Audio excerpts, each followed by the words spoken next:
page 164 in the Kuzari.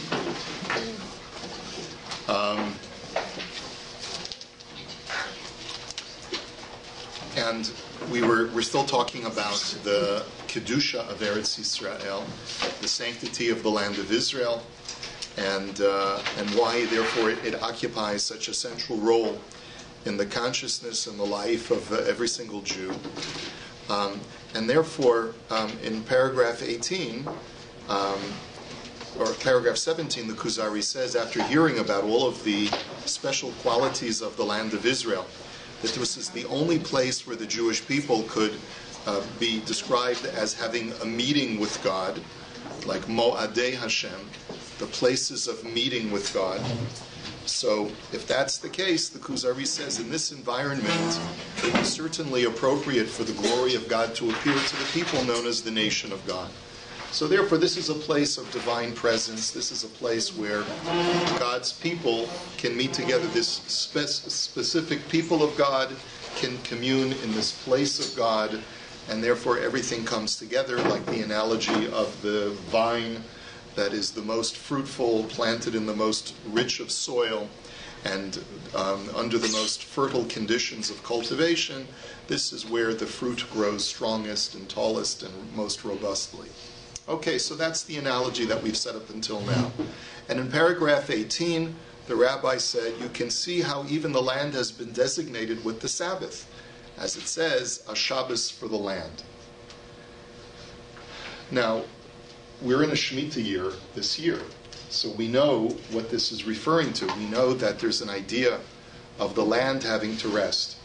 And recall what the rabbi was trying to point out. He says, there are specific people, places, and times, all which have this common feature that they're uneven in their spirituality.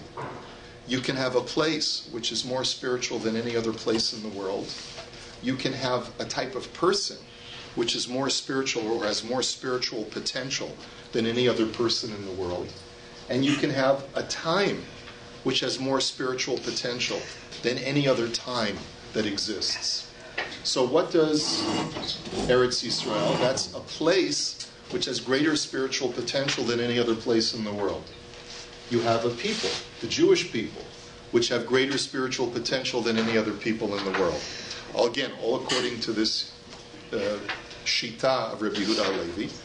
And in the same vein, you have time. What time has more spiritual potential than any other time? That's the Shabbat. That's the Sabbath. And so it's no coincidence that God tells us that there's supposed to be a time in Eretz Yisrael called Shabbos for the land.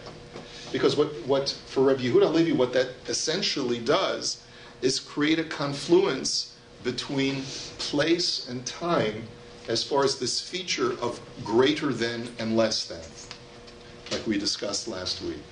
So Shabbos of the land is to take this idea of time, combine it with the idea of place, and now you have this four-dimensional experience, the three dimensions of time and the one dimension, for three dimensions of space and the one dimension of time coming together, and that's what Shemitah represents. You know, there's a famous question as to why, what is the purpose of Shabbos?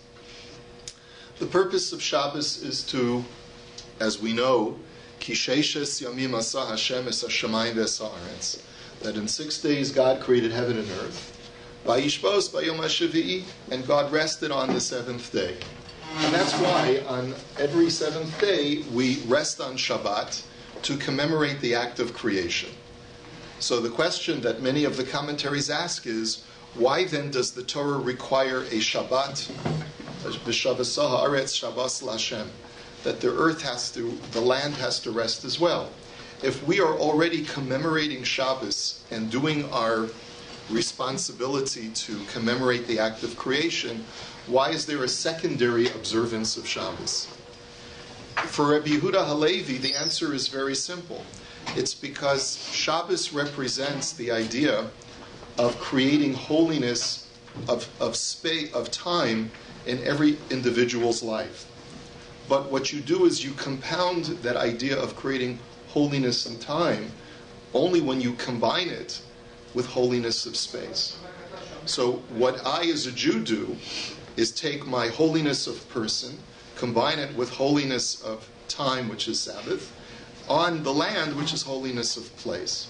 It also explains why there is this idea in the Talmud that Goy sheshavas chayiv misa, that if a Gentile attempts to observe Shabbos, he's liable for the death penalty. It's a very harsh statement. But why is it? What's wrong with a non-Jew observing Shabbos?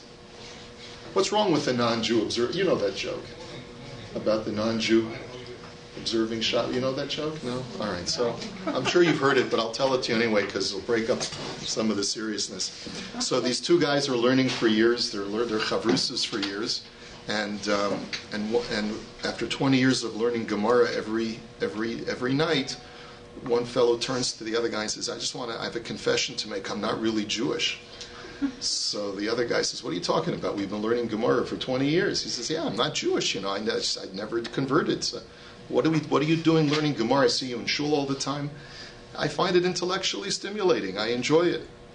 So he says, but we've been learning in the Gemara that a goy who observes Shabbos is chayiv misa. How could you pass yourself off as a Jew and be liable for the death penalty? So he says, well, I always, on Shabbos when I come to shul, I carry a key in my pocket. So I'm violating Shabbos. He says, but we have an Eruv. He says, I don't hold of that Eruv. So anyway, that's a cute story. Okay. So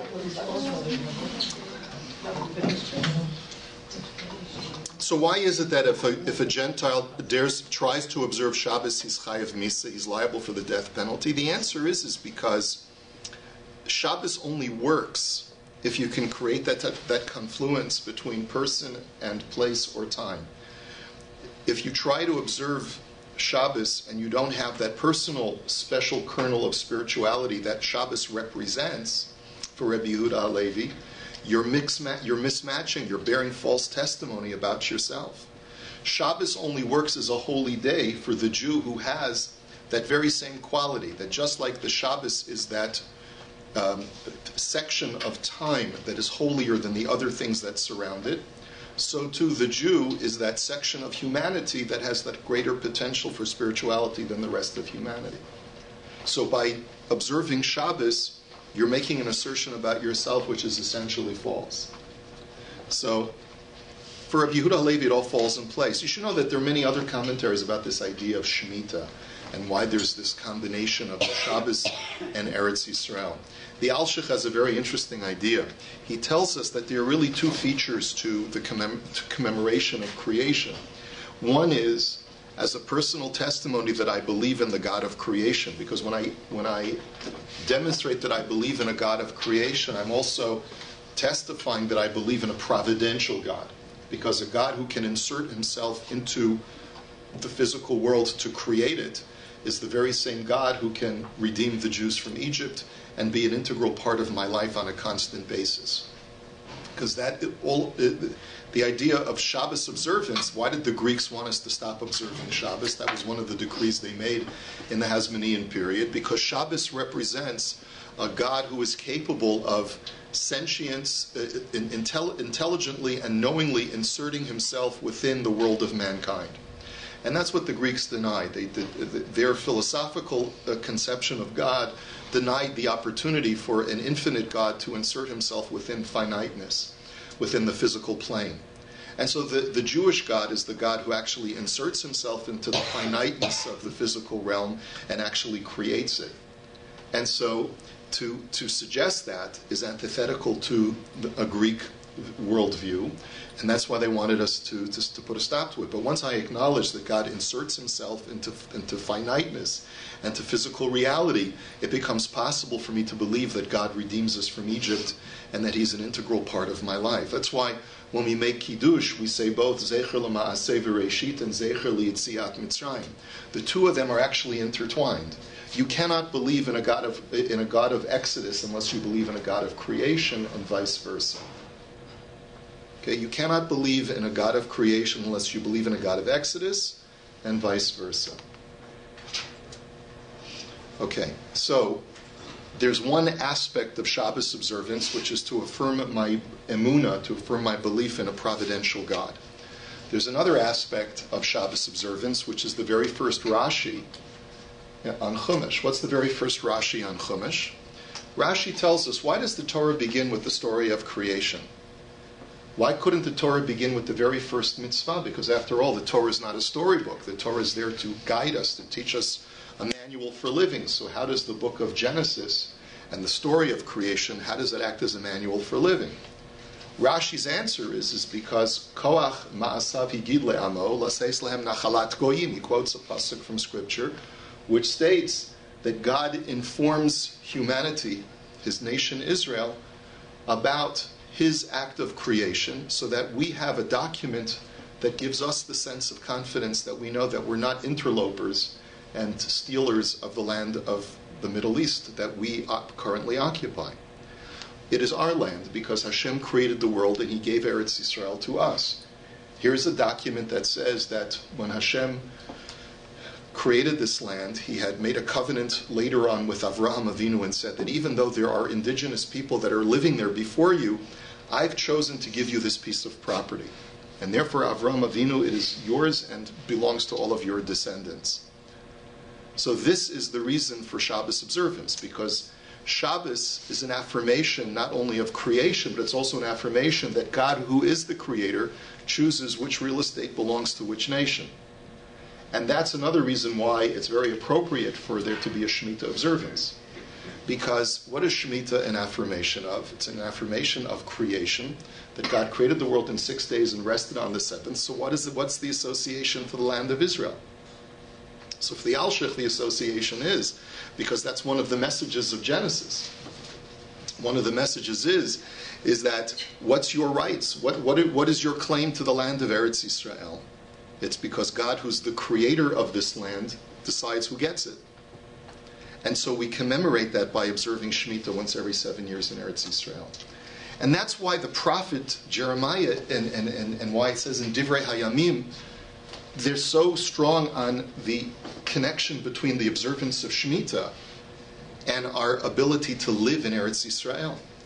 If we do not observe the Shemitah laws, the Torah itself says in the Tochacha, in the portion of rebuke, that if you don't observe the Shemitah laws, you will be ejected from the land. Because by not observing the Shemitah, you are failing to affirm what your basis for being able to live on this land is, which is your belief in the God who gave it to you.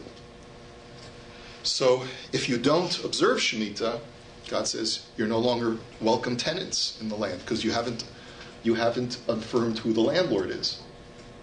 You haven't affirmed who gave it to you. So that's why there's such a very strong emphasis on the observance of Shemitah even today. And that's why you find even today in Eretz Yisrael, there's so much of a promotion of the observance of Shemitah. And why it's so important for Jews, especially Jews who are visiting Eretz Yisrael, to not be lenient in the rules of Shemitah. If you're visiting Eretz Yisrael, you're a welcome tourist. But no one said you had to go to Eretz Yisrael during Shemitah. To put yourself in that position of having to contend with the challenge of being able to sustain yourself off of the land during the Shemitah year. And therefore, it's not, in my opinion, I'm just telling you my soapbox opinion, it's not appropriate to visit Eretz Yisrael and to rely on leniencies of living off the land. There are many heterim that are discussed, and we've had a series of shiurim over the course of so far in the Shemitah year to discuss the historical precedents for various leniencies in Shemitah. Great. Go ahead. I have to talk, I guess. Please. One should go to Israel whenever one can. One should always go to Israel. In Chutz La'aretz, we're only eating peyrot Chutz La'aretz. You can go to Israel and only eat peyrot Chutz La'aretz. You'll be doing the same thing. You won't be doing anything lesser than you're doing here, and yet you'll be in Israel and getting all the mitzvahs that come to you just naturally, just by being there.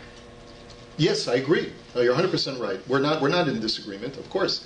What Nanette is saying is that when you go to Eretz Yisrael, you should go to Eretz Yisrael. You're a tourist, and you should go as a tourist to Eretz Yisrael. You should spend as much time in Eretz Yisrael as you can so that you can eventually make Aliyah. But when you're there as a tourist, remember that you have to respect the land. And therefore, avoid relying on leniencies of the Heter Mechira. The Heter Mechira was based upon the necessities of people who live in Eretz Yisrael. And it's a valid Heter, becoming less and less relevant as we find more and more agricultural opportunities that do not require us to rely on this leniency. However, the leniency was devised for people who live in Eretz Yisrael, not for people who are coming out of leisure to visit Eretz Yisrael. And therefore it's especially urgent or especially pressing for people who are visiting Eretz Yisrael to be as stringent as possible with the laws of Shemitah. That's the point I'm making. I completely agree with. It just sounded like you were saying not to go this year, but yes. Obviously you're going this year. So yes, I'm leaving in a week from Sunday. Yeah, you're taking a mission. Yes, go ahead. We're not free of it here. There's Israeli produce here. You have to be very careful. I was just confronted with it 2 days ago, mm-hmm. and someone served me Jaffa oranges, and I said, no thanks.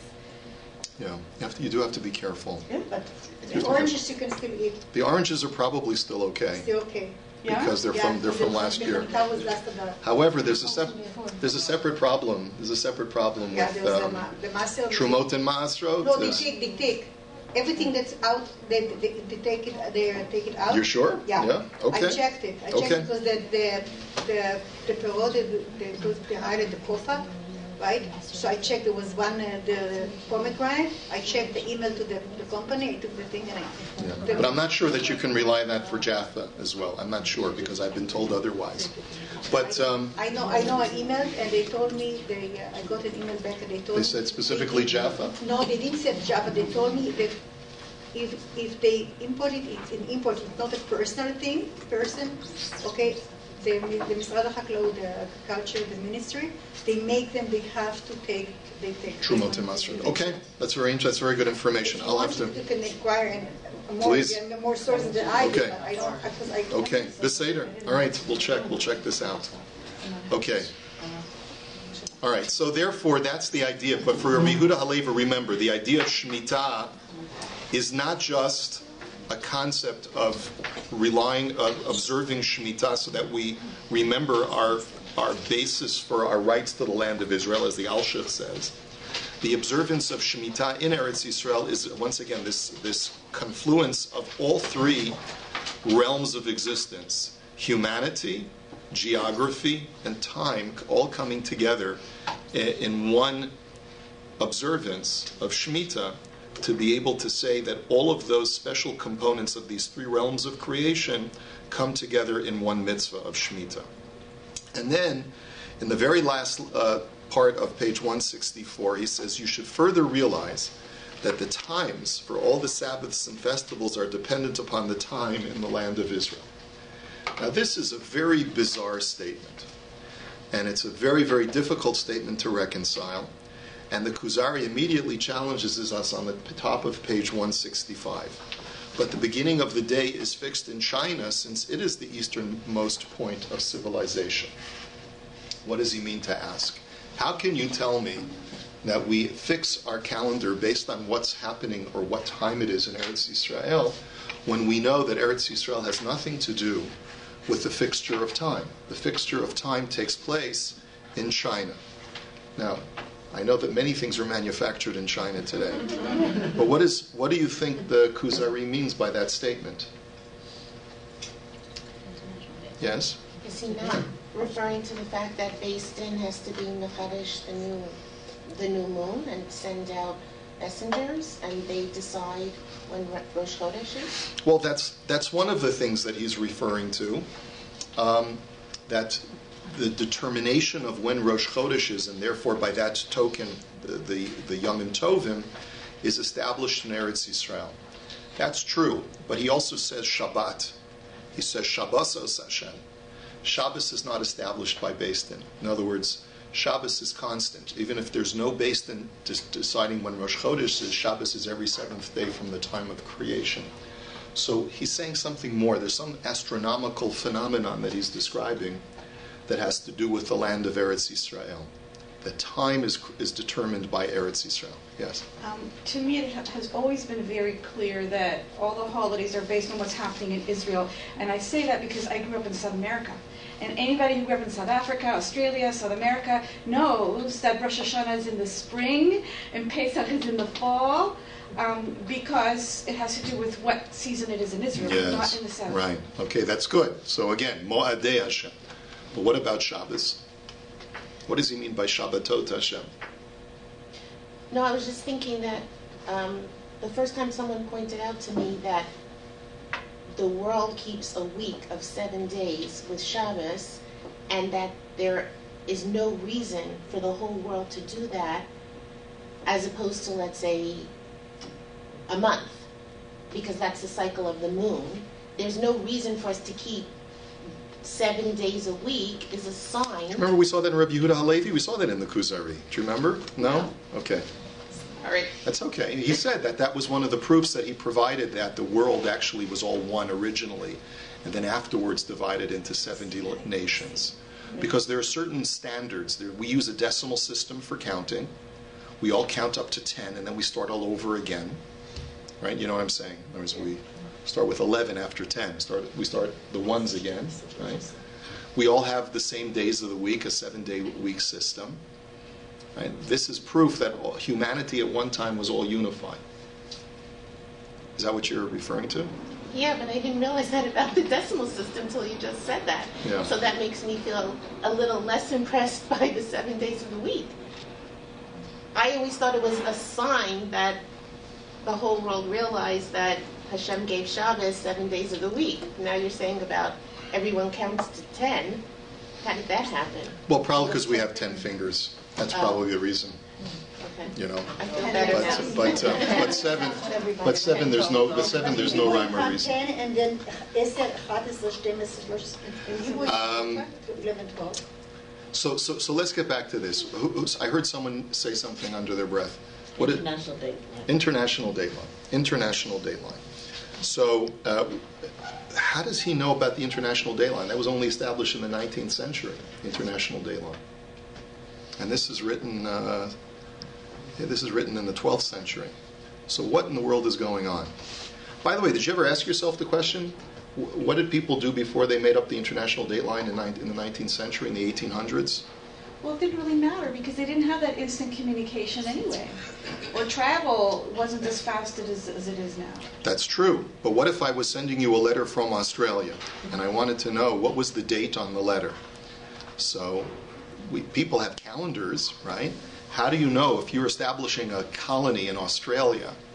How do you know what the date is in relation to what date it is in England? So there must have always been some kind of international dateline, even in the medieval times, even in the ancient times. There must have been some concept of an international dateline. And that's essentially what Rabbi Yehuda Halevi is writing. He says that the east coast of China, at least that's the way the Meforshim understand it, the east coast of China is the international dateline. And the reason is that that's because that's where the civilized world ends, or really begins according to his definition. And the civilized world ends in the west, somewhere out in the Atlantic Ocean. And that's all of known humanity. That's really the entire civilized world, is this one hemisphere that extends from China on one end to somewhere west of Europe on the other side. And Eretz Yisrael represents that midpoint of that hemisphere, somewhere basically just right in the middle. That's why it's called the Middle East. That whole eastern hemisphere is where Eretz Yisrael is that midpoint. But he's saying more than that. And it's for that reason that we're going to skip the next 11 pages. Because there's a whole appendix in this book called Appendix C. If you want to be able to learn about principles like Molad and Molad Zaken, and the concept of 18 hours, which is mentioned by the Gemara. I'll mention it briefly just because I feel it's not appropriate to skip certain points. It's very confusing. It has to do with time zones in the ancient world, like today also. Concepts of time zones. How many time zones are there in the world today?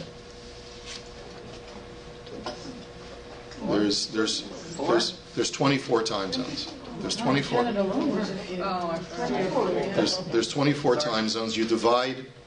There are 24 longitudinal lines. Each one represents an hour shift, because if you go around the globe, you have 24. There's 24 hours. Each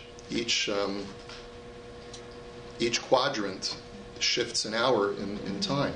And that, by the way, is also an arbitrary. That's also an arbitrary system. It wasn't always that way. According to Rabbi Yehuda Halevi, originally there were only 4 quadrants. There were only 4 time zones. And the first time zone is between China and ends at Eretz Yisrael. The next time zone is from the Middle East to somewhere out in the middle of the Atlantic, like the east coast of Brazil. The next time zone is from Brazil to somewhere on the other side of the world, 90 degrees west of that, which is somewhere around Hawaii. And then it comes back to China. So you have 4 quadrants. If you want to see what that's all about, there's a very crude diagram, because I did this at a time when I didn't have a budget to hire a graphic artist. I wish I would have known Aura at that time. But anyway, it's on page 614. You can see, 613, page 613 is Appendix C, the international dateline time zones in the Jewish calendar. And that really is, if you want to really do homework for this class, so read Appendix C, and that'll give you all the information that you need. But the basic premise is like this. The Gemara talks about the idea that Shabbos will never be, on any point on the earth, more than 18 hours later than it is in Eretz Yisrael. So when Shabbos starts in Eretz Yisrael, the last place on the earth when Shabbos will start will be, 90 plus 90 plus 90 is 100 or 270 degrees west of Eretz Yisrael, which is where the international dateline is for Rabbi Yehuda Halevi. And so it turns out that everywhere that is east of Eretz Yisrael is part of Eretz Yisrael's time zone. And there are many ramifications for this idea, but most of it is conceptual in nature, that Eretz Yisrael defines sort of the starting point for the international dateline. When God decided where the international dateline was going to be, he based it upon a point that is exactly 90 degrees east of Eretz Yisrael, or 270 degrees west of Eretz Yisrael, for the very reason of Eretz Yisrael being a very pivotal midpoint of the world. So what are the ramifications of this? There may be some halachic ramifications that are discussed by the poskim, because today the international dateline is further east of that point which Rabbi Yehuda Halevi is describing. Rabbi Yehuda Halevi says the international dateline is somewhere that runs either through China or on the east coast of China. Well, our international dateline is further east of there. So places like Australia and Japan, for example, what side of the dateline are they according to halacha? Just because the world determines that Shabbos is one day in Hawaii, does that mean that it's, or Japan even for that matter, does that mean it's Shabbos that day according to halacha? Just because the international community in Greenwich decided that the exact place that's on the 180 degrees away from Greenwich is going to be the international dateline? So this is taken up by the poskim. There are some poskim who therefore say that there are certain points in the Pacific that a person should be very careful if he finds himself there on Friday, because Friday could either be Shabbos or it could be Friday. Yes? 2 quick things. I remember Rabbi Breitowitz talking about don't go to Hawaii. It's problematic for this reason. For this reason, yeah. And also the fact that But Chabad doesn't have a problem. I just want you to know that there's a Chabad in Maui, so not knock yourself out if you're a Lubavitcher, right? Okay. And the fact that they mentioned China and the 360 degrees and all that, you know, in the 12th century, to me this says that they knew the world was round. Oh yeah, yeah. A lot of people think that this idea that people didn't know the world was round is a myth. In the medieval period, so many people knew the world was round. Were there superstitions? Were there superstitions of the masses? Of course, but by the 12th century, probably most of the scholarly community did know the world was round. But it's still arguable because they're dealing with a hemisphere. They're dealing with a hemisphere where there was a clear recognition that there's a dome. The world is at least dome-shaped. What's on the other side of the dome, whether that completes the sphere or not, that's subject to some debate. Okay. So that's all 11 pages from here until page 175. And so what we're going to do is we're going to skip to page 175, and that's where will be our starting point, Mirz Hashem, for next week.